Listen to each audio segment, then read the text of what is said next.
गांव का घर शीर्षक कविता में कवि ग्रामीण संस्कृति का विवरण दिया है। गांव के माहौल के विषय में वर्णन किया है। ग्रामीण संस्कृति का विवरण देते हुए गांव के घर की विशिष्टता का चित्रण किया है।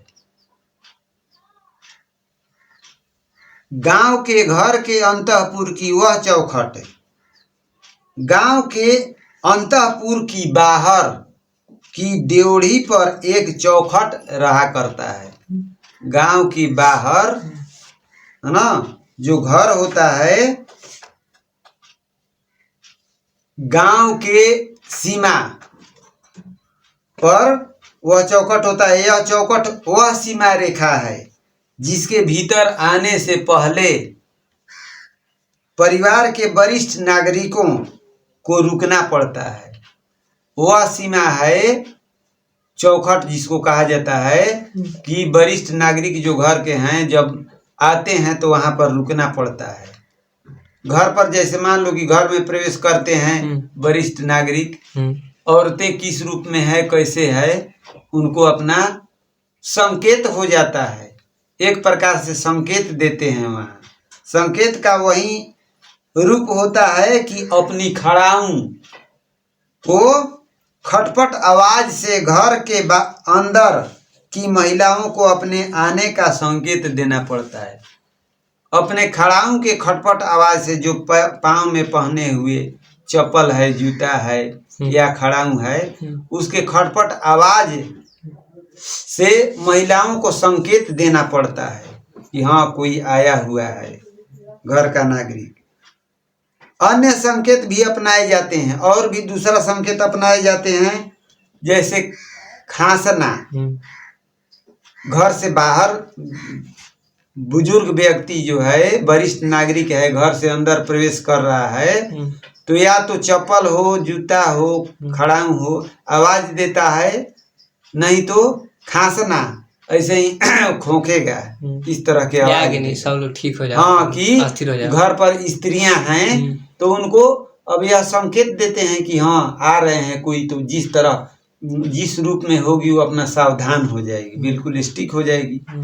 तो उसके लिए वह आगमन की सूचना देते हैं। अथवा किसी नाम लिए बगैर पुकारना आदि, किसी के नाम लेकर भी पुकारते हैं और किसी का नाम लिए बगैर भी पुकारते हैं। चौखट के बगल में गेरू से रंगी हुई दीवार पर बूढ़े ग्वाल दादा मतलब दूध देने वाला है ना, के दूध से भींगे अंगूठे के निशान अंकित रहते हैं। चौखट के बगल में गेरू से रंगी हुई दीवार पर बूढ़े ग्वाल दादा, इसका मतलब दूध देने वाले जो गौ हैं, वो दूध से भींगे अंगूठे के निशान अंकित रहते हैं, जिसमें दूध का हिसाब उल्लिखित रहता है। दूध का हिसाब उल्लिखित रहता है कि हाँ, यहाँ पर दूध का यह मूल हिसाब है। पूरे महीना भर, महीना के अंत में उसकी गिनती करके दूध के बिल का भुगतान किया जाता है। पूरे महीने भर में एक दिन उस दूध के बिल की गिनती करके उसको क्या किया जाता है, भुगतान किया जाता है। यह है ग्रामीण परिवेश के परिवारों की जीवन शैली की एक झलक। यह ग्रामीण परिवेश के लोगों के जीवन की एक झलक है। किंतु अब परिस्थितियां बदल चुकी हैं। अब परिस्थितियां बदल चुकी है क्या कि गांव का वह घर अपना वह स्वरूप खो चुका है। गांव का वह घर जो अपना स्वरूप खो चुका है, वह सादगी और नैसर्गिक स्वरूप अब स्वप्न की बातें हो गई है। वह जो बात है ना, सादगी और नैसर्गिक, जो नए नए चीजों की उत्पत्ति हो रही है, उसका स्वरूप अब स्वप्न की बात हो गई है। अतीत की स्मृति बनकर रह गई है। केवल अतीत की स्मृति मतलब यादगार, अतीत के बीते हुए समय के स्मृति केवल यादगार बनकर रह गई है। ऐसा प्रतीत होता है कि गांव की वह घर अपना गांव खो चुका है। ऐसा प्रतीत होता है कि गांव की वह घर जो है अपना वह घर खो चुका है, क्योंकि गांव का वह प्राचीन परंपरा तिरोहित हो गई है। क्योंकि गांव का वह प्राचीन परंपरा जो पुरानी प्रथा थी वह बिल्कुल खत्म हो गई है। पंचायती राज के आते ही पंच परमेश्वर लुप्त हो गए, कहीं खो गए हैं, है ना। पंचायती राज के आते ही पंच परमेश्वर जो होते थे, पहले पंचों को एक जगह एकत्रित करके कोई फैसला किया जाता था, कोई फैसला लिया जाता था, वह पंचायती राज होते ही पंच परमेश्वर जो बनते थे वो सब लुप्त हो गए हैं। न्यायोचित निर्णय देने वाले कर्णधार अराजकता तथा अन्याय की बलि चढ़ गए हैं। न्यायोचित निर्णय देने वाले जो कर्णधार हैं, जो न्याय उचित निर्णय देते थे, वो अराजकता के शिकार हो गए हैं, अराजकता तथा अन्याय के बलि चढ़ गए हैं। दीपक और लालटेनों का स्थान बिजली के प्रकाश ने ले लिया। दीपक और लालटेन पहले जलता था। अतीत के समय में, प्राचीन समय में दीपक और लालटेन जलता था। सबसे पहले दीपक हुआ, उसके बाद लालटेन हुआ। अब उस सब का स्थान खत्म हो गया, अब बिजली उसका स्थान ले लिया। बिजली के प्रकाश स्थान न ले लिया है। लालटेन दीवार पर बने आलों के ऊपर टंगे कैलेंडरों से ढक गई। लालटेन जो है दीवार पर बने हुए कैलेंडर जो है उससे लालटेन का जो प्रतिबिंब है वह ढक गई। ढकने के बाद बिजली है, किंतु वह स्वयं अधिकांशतः अंधकार में डूबी रहती है। बिजली है किंतु वह स्वयं अंधकार में डूबी रहती है, अधिकांश रूप से अंधकार में डूबी रहती है।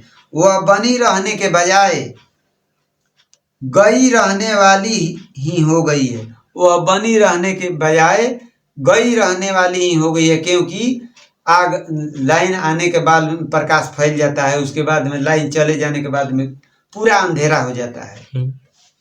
और जो लालटेन दीप है उसको जब से बुझाएंगे नहीं तब से बुझेगा नहीं, ऐसे ही प्रकाश किए हुए रहता है ना।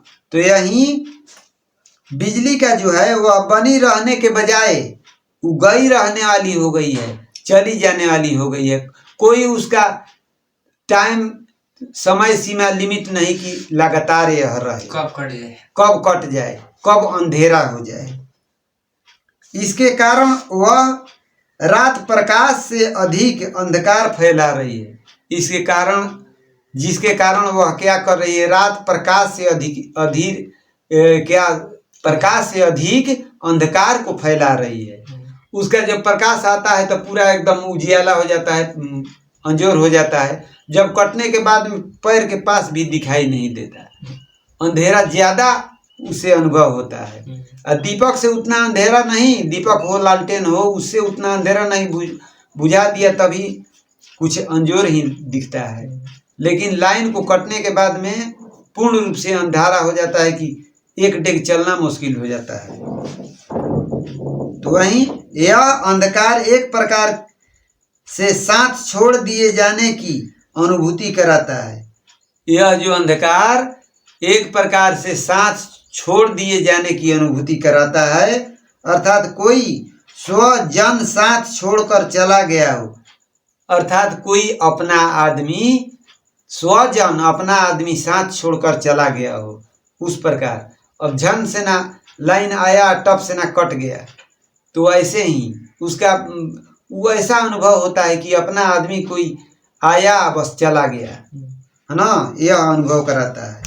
दूसरी ओर इससे बिल्कुल भिन्न वातावरण है। दूसरी ओर जो है इससे बिल्कुल भिन्न वातावरण है। धवल प्रकाश, चकाचौंध रोशनी में ऑर्केस्ट्रा की स्वर लहरी सप्तम स्वर में बंद दरवाजों के अंदर। देखो, धवल प्रकाश, चकाचौंध प्रकाश के स्थिति में ऑर्केस्ट्रा जो होता है प्रोग्राम, उसके स्वर लहरी क्या होता है, सप्तम स्वर में बंद दरवाजों के अंदर, वहां से काफी दूर पर गूंज रही है। कहीं दूरी पर यह ऑर्केस्ट्रा का प्रोग्राम जैसे गूंज रहा है, दरवाजे भीड़े होने के कारण उसके स्वर नहीं सुनाई देते, दरवाजे बंद होने के कारण उसके स्वर नहीं सुनाई देते। ऑर्केस्ट्रा की ध्वनि तथा चकाचौंध प्रकाश, ऑर्केस्ट्रा की ध्वनि और उसका चकाचौंध प्रकाश जो होता है, दोनों ही कवि को दृष्टिगोचर नहीं होते, माने दृष्टि के सामने प्रत्यक्ष नहीं वह होते, है ना, वह लुप्त रहता है। इस आधुनिकता के दौर में चैती, बिरहा, आल्हा, होली गीत कवि को सुनाई नहीं देते। लोक गीतों की इस पावन जन्मभूमि, लोक गीत माने लोक मतलब लोगों के द्वारा गाया हुआ गीत का यह पवित्र जन्मभूमि जो है में एक अनगाया माने नहीं गाया हुआ, अनसुना नहीं सुना हुआ सा शोक गीत शेष है, केवल वह शोक गीत शेष रह गया है।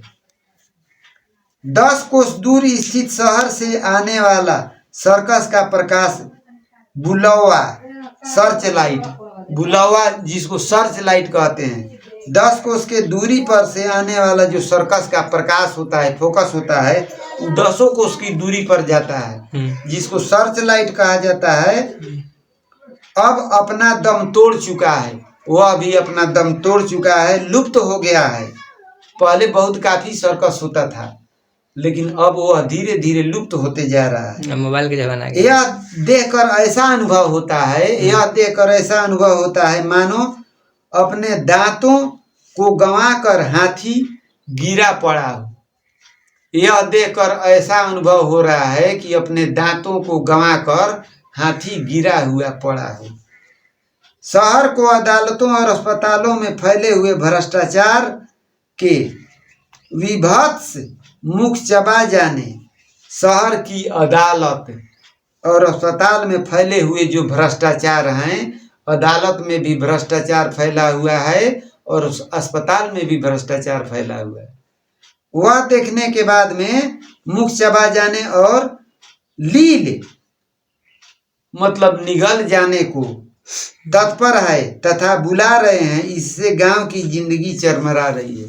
देखो, इतना अदालत और अस्पताल में भी भ्रष्टाचार फैल गया है कि जितना भी न्यायपूर्ण व्यवस्था थी उसको क्या वह भ्रष्टाचार निगल गया है ना, भ्रष्टाचार उसको निगल गया है और पूरे अराजकता फैली हुई है।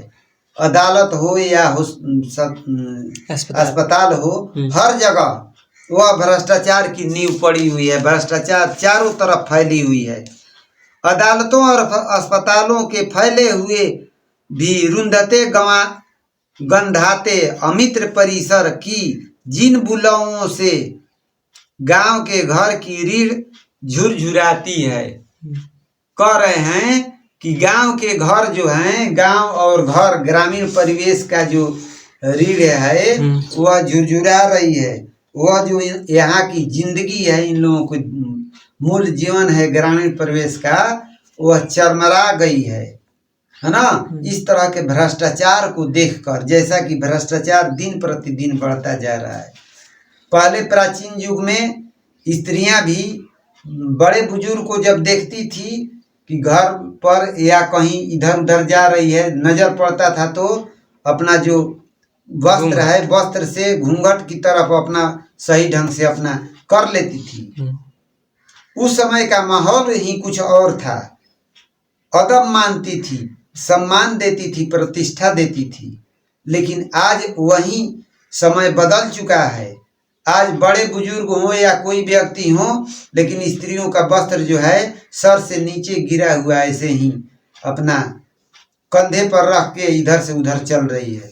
किसी प्रकार के उनको सम्मान प्रतिष्ठा नाम का चीज नहीं है। अपना प्रतिष्ठा बिल्कुल खो बैठी है। कवि यही वर्णन किया है, इसमें कवि के द्वारा यही वर्णन किया हुआ है, ज्ञानेंद्र पति के द्वारा यही वर्णन किया हुआ है। गांव का घर, इसका मतलब कि ग्रामीण परिवेश का जो वातावरण प्राचीन युग से चलता आ रहा है, सबसे पहले जब सृष्टि की शुरुआत हुआ उस समय कैसा माहौल था, स्त्रियों का, पुरुषों का, छोटे बच्चों का पिता से कैसे लिहाज करते थे। पिता के सामने बैठना उठना बहुत कम था। पिता का सम्मान करते थे, प्रतिष्ठा देते थे। स्त्रियां भी आदर देती थी, घूंघट के आड़ से बोलती थी। लेकिन आज देखो, सामने आमने सामने होकर, बड़े बुजुर्ग हैं या कोई भी हैं, उनके आमने सामने खड़े होकर अपना आवाज दे रही है, कुछ बात बोल रही है। प्रतिष्ठा, लाज लिहाज नाम के कोई चीज नहीं उनके सामने रह गया है। यही कवि वर्णन किया है कि इस तरह की स्थिति को देखकर समाज में ऐसा अनुभव हो रहा है कि जो पहले इस तरह का न्यायपूर्ण व्यवस्था था, वह दिन प्रतिदिन क्षीण होते जा रहा है। आजकल वह व्यवस्था नाम मात्र भी नहीं है। जो कि प्राचीन युग में लोगों की प्रतिष्ठा, आदर, सम्मान मिलता था, वह सम्मान नहीं मिल रहा है। कौन कैसा है, कौन प्रतिष्ठित व्यक्ति है, उसको कैसे आदर करना चाहिए, कैसे उनके सामने अनुशासन में पेश आना चाहिए, यह धर्म नाम का चीज नहीं रह गया है। अपना अस्तित्व नहीं व्यक्ति रखा है कि जिससे कि वो अपना आगे का मार्ग प्रशस्त करे। जैसा वो करते जा रहा है, उनके आने वाले जनरेशन भी वैसे देख कर वैसे करते जा रहे हैं। पहले लोग थे जैसे प्रतिष्ठा देते थे, बड़े बुजुर्ग का आदर करते थे, स्त्रियों का सम्मान करते थे, स्त्रियां भी बुजुर्गों का सम्मान करती थी। लेकिन वह समय बिल्कुल खत्म हो गया। दीप और लालटेन का जमाना था कि दीप और लालटेन से प्रकाश किया जाता था। उस सबको निगल गया। यह जो बिजली का प्रकाश हो गया, सबको निगल गया। वह अपने अंधकार के आगे लुप्त कर लिया, उनको अंधकार के आड़ में छिपा लिया। क्योंकि जब बिजली का प्रकाश आता है तो एकाएक प्रकाश फैल जाता है, और जब चला जाता है तो क्या हो जाता है कि बिल्कुल अंधेरा इतना हो जाता है कि पैर के पास भी देखना मुश्किल हो जाता है। वैसे ही बुजुर्गों का आदर सत्कार करना सब भूल गई है। महिलाएं भी हैं, बच्चे भी हैं। पिता का आदर कैसे करना चाहिए, पिता को सम्मान कैसे देना चाहिए, सभी प्रतिष्ठा दिन प्रतिदिन भूलते जा रहे हैं। अनुशासन नाम का चीज नहीं रह गया है।